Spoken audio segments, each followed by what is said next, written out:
Portanto, primeiro aspecto, as tais abstrações que usamos em linguagem corrente e que remetem para coletivos, para agregados, são úteis, mas são perigosas no sentido em que podem fazer-nos adotar formas holistas de abordagem às ciências sociais sem sequer estarmos conscientes delas. Segundo, individualismo metodológico não é a mesma coisa que individualismo ético e muito menos que egoísmo. Qual é que é, em termos de fundamentação, numa perspectiva mais ontológica, como é que, que é que poderemos dizer em favor do individualismo metodológico? Numa perspectiva ontológica, a questão que devem colocar é o que existe. O que é que existe em sociedade? Do ponto de vista da ação, o que é que existe em sociedade? Quais são as entidades que, de facto, em última instância, têm existência do ponto de vista da ação, da decisão? E a resposta, pelo menos na perspectiva austríaca, e não só, mais razoável a esta questão, é que o que existe, as entidades que agem, são pessoas. Okay? Portanto, ainda que possamos falar em alguma medida dos tais agregados e deles serem relevantes como simplificação ou como categorias mentais, do ponto de vista da explicação última de processos sociais, o que faz sentido é explicar esses processos sociais por referência ao que, em última instância, às entidades que, em última instância, decidem e têm existência enquanto fontes de ação e de decisão. Numa perspectiva, ver a mesma coisa numa perspectiva mais epistemológica, que é, do ponto de vista das ações que são tomadas, que estão na base dos processos sociais, a questão paralela seria quem produz, quem processa, quem interage em termos do conhecimento que está na base desses processos sociais. Mais uma vez, recordem o nosso exemplo. Se eu estiver a falar o Brasil ou os Estados Unidos, há alguma entidade chamada Brasil que por si processe conhecimento, produza conhecimento enquanto Brasil? Essa entidade não existe. Porque há pessoas que nós situamos num determinado contexto e podemos dizer que estão no Brasil, são brasileiros, trabalham para o governo brasileiro, trabalham para uma determinada entidade, mas a explicação última, em termos dessa utilização e dessa produção de conhecimento, é por referência a pessoas, é por referência a indivíduos. Okay? E, portanto, quer do ponto de vista ontológico, quer do ponto de vista epistemológico, o individualismo metodológico é a forma, ou é a decorrência lógica de a resposta a estas questões. Ou seja, quem age, quem processa, quem produz e processa conhecimento, é a decorrência lógica da resposta a estas questões são os indivíduos. Okay? Se são os indivíduos, então explicar, compreender esses processos, passa por compreender o que os indivíduos, compreender a ação dos indivíduos, compreender a ação individual. Reparem que isto não implica negar que há uma série de efeitos muito importantes para as ciências sociais que são efeitos interpessoais. Pelo contrário, há uma série de aspectos na ação individual que são fortemente condicionados, que são fortemente influenciados por outras pessoas e por aspectos a que chamaríamos, que chamamos também muitas vezes por aspectos sociais. Agora, mesmo a compreensão dessas forças interpessoais, numa perspectiva do individualismo metodológico, passa por compreender o papel, em última instância, dos indivíduos. Okay?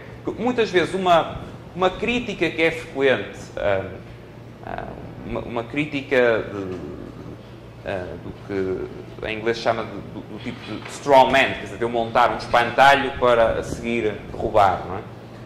Ao individualismo metodológico é dizer, o individualismo metodológico ignora que em sociedade há uma série de aspectos nos quais os indivíduos não decidem isoladamente, não agem isoladamente, estão condicionados por outros, estão influenciados por outros. Ora, o individualismo metodológico não nega nada disto. E não necessita de negar nada disto. A única coisa que o individualismo metodológico implica é que todas essas teias de relação e de influência interpessoais serão explicadas, em última instância, pela ação e pelos efeitos sobre os próprios indivíduos e não pelos agregados sociais em si mesmos.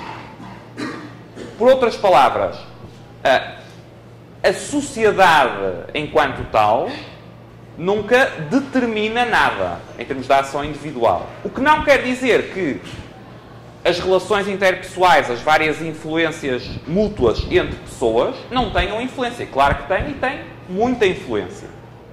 Agora, o que o individualismo metodológico nos possibilita, se for bem emprega, é nós não cairmos no erro de, por ser fácil em termos de comunicação, usar os tais agregados. E, por de facto existirem e serem muito importantes as tais relações interpessoais, passarmos a autonomizar esses agregados como se fossem eles próprios as fontes de ação que estão, em última instância, na base dos processos sociais. Isto é, por exemplo, um problema, uma aplicação, se querem ver, uma aplicação deste problema é o que acontece em muita da macroeconomia contemporânea mainstream. É que são construídas, ou seja, chegamos a um ponto em que construímos abstrações e essas abstrações, a certa altura, são tratadas como se elas próprias não fossem simplesmente construções intelectuais, mas que não existem em realidade. Pensem no conceito, em termos keynesianos, de procura agregada. O que é procura agregada?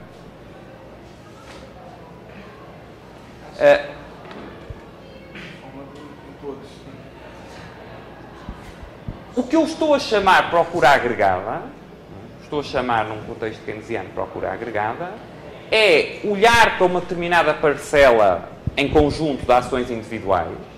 Okay? E até aí ainda não há nada de grave feito. Agora, qual é que é aqui o passo fatal na perspectiva austríaca e do ponto de vista do individualismo metodológico? É quando eu passo a tratar a procura agregada como algo que é uma realidade em si mesmo, como algo que teria existência em si mesmo. Não é? Portanto, depois eu tenho políticas para estimular a procura agregada. Não é? Ora, uma política nunca pode estimular a procura agregada. Porque a procura agregada, enquanto tal, não existe. Uma política que é para estimular a procura agregada vai estimular certamente, ou vai redistribuir recursos e vai estimular algumas pessoas, algumas atividades em detrimento de outras. Não é? Portanto, vai certamente produzir efeitos microeconómicos. Vai produzir uma série de efeitos. Agora, a procura agregada, ela não vai estimular, porque a procura agregada existe na cabeça do analista. E, eventualmente, nas estatísticas oficiais. Não é? Aliás, isso é um outro problema, que é o holismo metodológico, pois é também facilmente, outra das razões que leva a que acabe por passar com facilidade, é que a própria estatística muitas vezes não ajuda. Eu, na minha tese de doutoramento, tratei muito de índices. Índices usados para classificar, no caso, regimes de Estado social. E uma coisa interessante é que, portanto,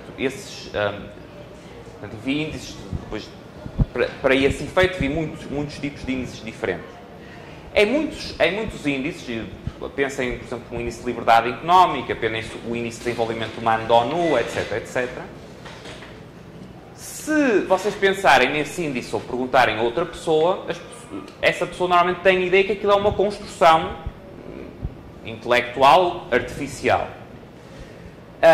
Mas a pessoa muitas vezes diz, ok, é isso, mas usa dados objetivos de base. Qual é que é um dos dados objetivos que normalmente entra nesses índices? Um dos dados objetivos, um dos dados supostamente objetivos, que entra em muitos desses índices, é o produto interno bruto. Agora, será que o produto interno bruto é um dado objetivo? É que a própria noção de produto interno bruto é uma coisa que tem, a própria noção que temos hoje de produto interno bruto é uma noção que tem há algumas décadas. Ou seja, aquilo a que nós chamamos de produto interno bruto é essencialmente da mesma natureza que o conceito de procura agregada. É uma construção que fazemos para agregar uma série de coisas, mas é uma construção que é ela própria intrinsecamente subjetiva. É tão subjetiva que vocês, se forem analisar a história da definição de produto interno bruto, ela está constantemente a alterar-se. Portanto, e vocês têm uma infinidade de métodos para calcular o que é o produto. Certo? Outro conceito, inflação. O sentido que o termo inflação adquiriu, portanto, o sentido clássico era simplesmente de aumento da massa monetária, mas o sentido contemporâneo hoje que é de aumento generalizado do nível de preços. Mais uma vez, é uma coisa, portanto, é um agregado que parece algo objetivo, certo? Aliás, parece tão objetivo que são negociações salariais que são feitas com base na taxa de inflação. Mas, mais uma vez, a forma como eu calculo a taxa de inflação, ou seja, esse agregado, aquilo a que eu chamo de taxa de inflação, é como aquilo que eu chamo Brasil. Depende de uma série de pressupostos. Pode ser calculada de forma diferente. Aliás, é outra variável que está constantemente em ajustamento. Okay?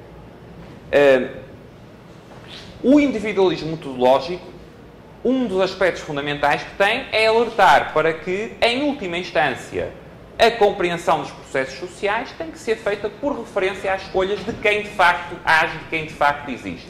As pessoas. Ok?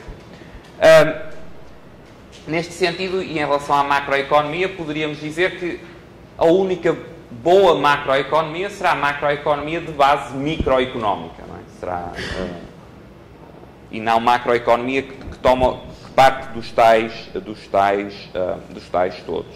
E essa é, aliás, também uma distinção importante face ao chamado individualismo metodológico que é adotado na perspectiva neoclássica. Porque, e para quem estudou economia, numa perspectiva mainstream, que terá sido o caso da maior parte das pessoas que estudaram economia, e foi o meu caso também, este pressuposto é também adotado. Ou seja, quando vocês constroem qualquer modelo, ele formalmente parte de escolhas individuais. Qual é que é aqui a diferença, face à perspectiva austríaca? É que, em termos de modelização neoclássica, eu parto do indivíduo para a seguir anular completamente o indivíduo. Portanto, o indivíduo fica reduzido a uma variável ou um parâmetro que agrega o conjunto de ações individuais, ou supostamente agrega o conjunto de ações individuais. E depois o modelo trata não de escolhas individuais, mas dos parâmetros. Trata das variáveis que foram incluídas no modelo.